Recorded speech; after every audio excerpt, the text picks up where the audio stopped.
All right, guys, so today we are actually going to be going over how to overcome the spousal objection. I know lots of times you guys probably hear this one more than any of the other objections that you guys hear in the field. So this is going to kind of give you guys a walkthrough on how to overcome getting the spousal objection, right? So right off the bat, when you guys are in the field, lots of times, you've gotten through the pitch, right? You've given the close, and then you hear this. Well, you know what? I probably need to talk with my wife before doing this, right? Now, lots of times it's difficult to overcome this, if you aren't prepared. So today I'm going to help you guys get prepared on how to overcome it. So the first thing that I'm going to say right afterwards, right after they say, hey, listen, I need to talk with my wife. Awesome, that sounds great. I need to talk with my wife as well, right? Remember, we're going to smile, we're going to agree, and we're going to overcome, okay? So, hey, I totally understand you need to talk with your wife. What do you think she's going to be most excited about? Is she going to be most excited about the phone? Is it going to be the lower bill? Or is it going to be the better phone service, right?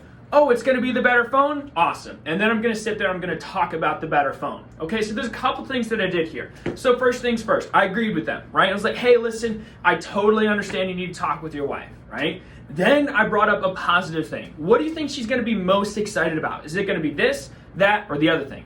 Always give them three choices. If I were just to say, hey, listen, what are you most excited about? And waited, you're probably not going to be able to figure out what it is that they're excited about. So make sure that you give them three choices because no one wants to actually have to think.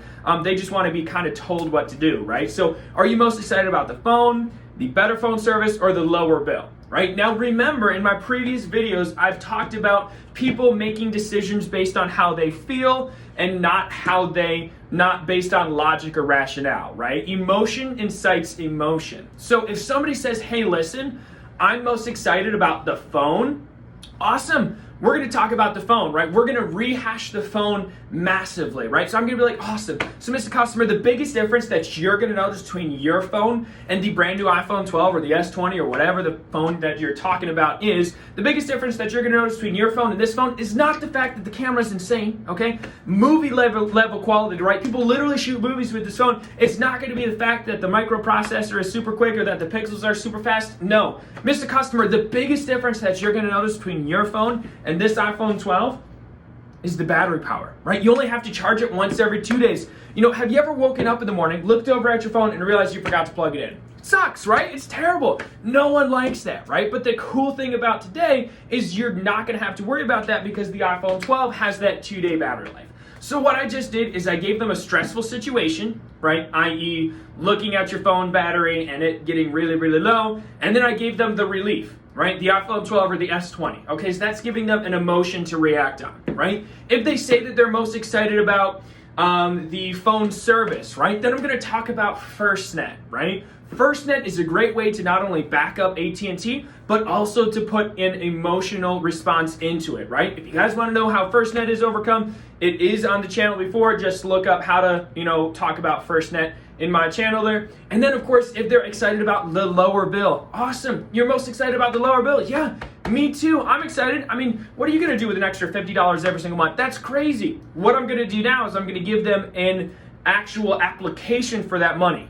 Remember, monetary gain without a value or an application means nothing, right? If I were to give you $100 and said, here's $100, but you're not allowed to spend it on anything, how valuable would that $100 be? Not very, right? So you've got to make sure that you give them an application to that $50 or whatever their savings is. So I always use the cheesecake analogy. I always say this, Mr. Customer, imagine next month sitting down, right? You have your brand new iPhone, right? You have that $50 that you saved, so you decide to take your wife out to the Cheesecake Factory, right? So now you're sitting in the Cheesecake Factory eating some cheesecake. You're sitting across from your wife. Are you going to be excited?